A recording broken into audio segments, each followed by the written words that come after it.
Hey guys, just imagine you're just about to sit down and watch a football or baseball game or a good movie. You've got a beer in one hand, you're feeling peckish, but you don't want to go and make a whole meal. The nachos is such a great meal to have on these occasions because it's so quick and easy to put together, and it's full of great flavors and textures. So let's go and do the Mexican nachos.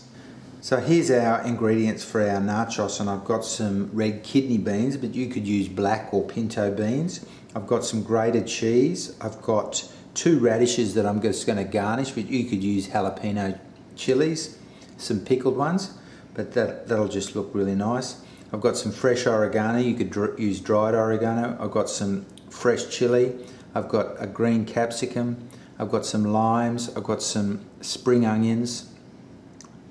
I've got onion, 2 tomatoes, some corn and some fresh coriander, and I've also got some smoked paprika and some cumin powder.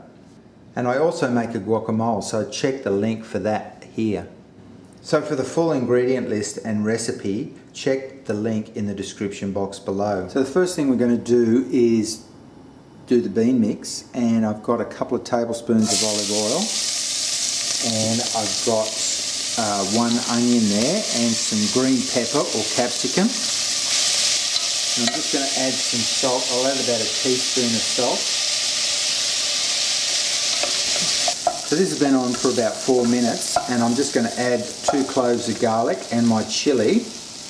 And that chili is optional, of course, but what's Mexican food without chili? And I've just got 1 red chili in there and a little bit of habanero chili, so I like chili, so that's quite hot. And I'm just going to add my oregano as well. I've got about a teaspoon of each of cumin and paprika in there. If you could use smoked paprika, even better.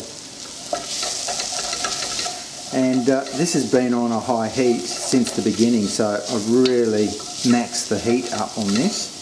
And we'll just let these spices fry for a few seconds.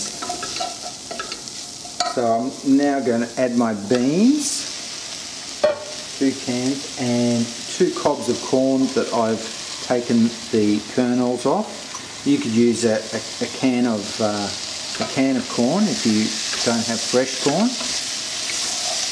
And we're just going to stir this through, bring it up, and we're going to turn the heat right down on that and let that cook for a few minutes and let all those flavours combine.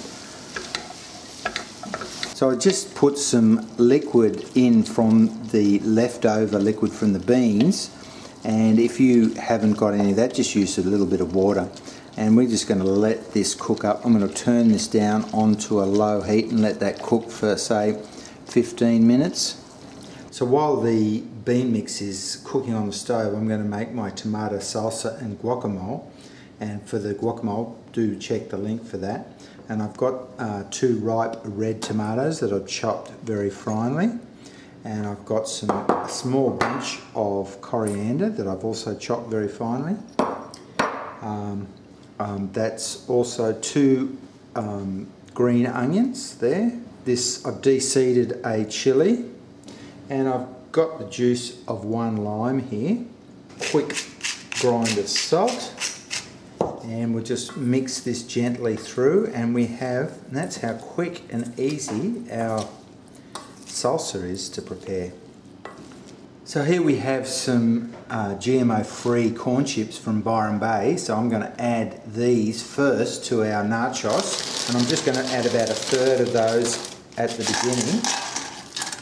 And we're going to alternate this with some of our bean dip that we've just cooked up. And I'm just going to sprinkle a bit of that around. A little bit of cheese on top of that. And then some more corn chips. And so we go around. So this goes into a preheated oven for 15 minutes.